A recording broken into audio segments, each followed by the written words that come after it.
Alright, TB के patient को जो ट्रीटमेंट दिया जाता है तो उसमें पेशेंट की मॉनिटरिंग भी की जाती है।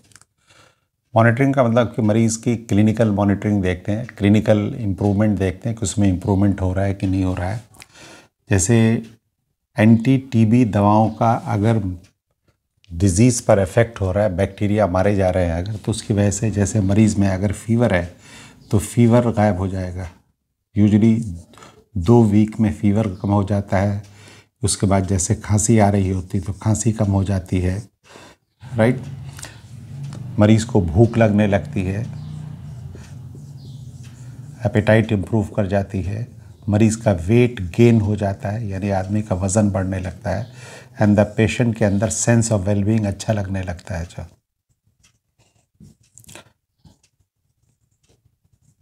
राइट, मरीज़ के चेहरे पर जो डलनेस थी, जो पैलर था, उसमें इम्प्रूवमेंट आना शुरू हो जाता है।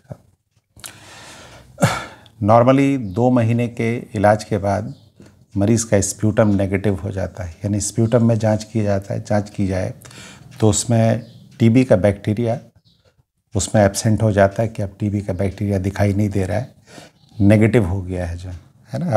आप लोगों ने पढ़ा है कि स्प्यूटम की जांच की जाती है और उसमें पता लगाया जाता है टीबी का बैक्टीरिया नहीं तो negativity. At the end of treatment X ray chest में भी डन कि उसमें इम्प्रूवमेंट ठीक हो गया है कि नहीं, वो एक्सरे चेस्ट में भी done at the end of treatment.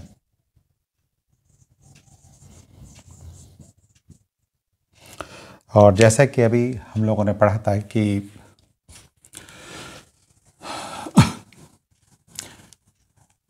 During treatment अगर प्रॉब्लम आती है, जैसे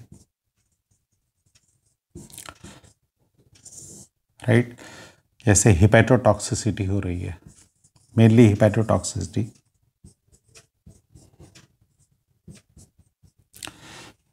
जैसे जो एंजाइम का लेवल है वो बढ़ गया है, राइट, और जैसे लगभग मोर देन 5 टाइम्स हो गया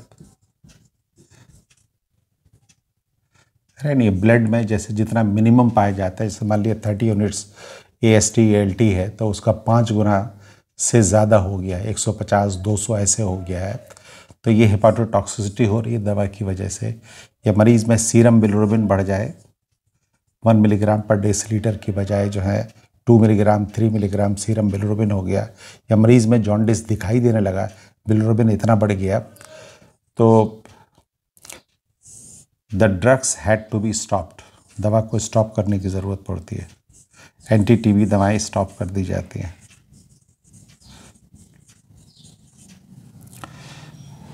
और जब मरीज़ में लिवर फंक्शन नॉर्मल हो जाता है तब तक स्टॉप रखते हैं, जब तक मरीज़ का LFT नॉर्मल नहीं हो जाता, जॉन्डिस ठीक नहीं हो जाती, इम्प्रूव नहीं हो जाता। और उसके बाद ग्रेजुअली उन्हीं दवाओं को, वही दवाएं जो दी जा रही थी उन्हें ग्रेजुअली ऐड करना दोबारा शुरू करते हैं, रीस्टार्टेड।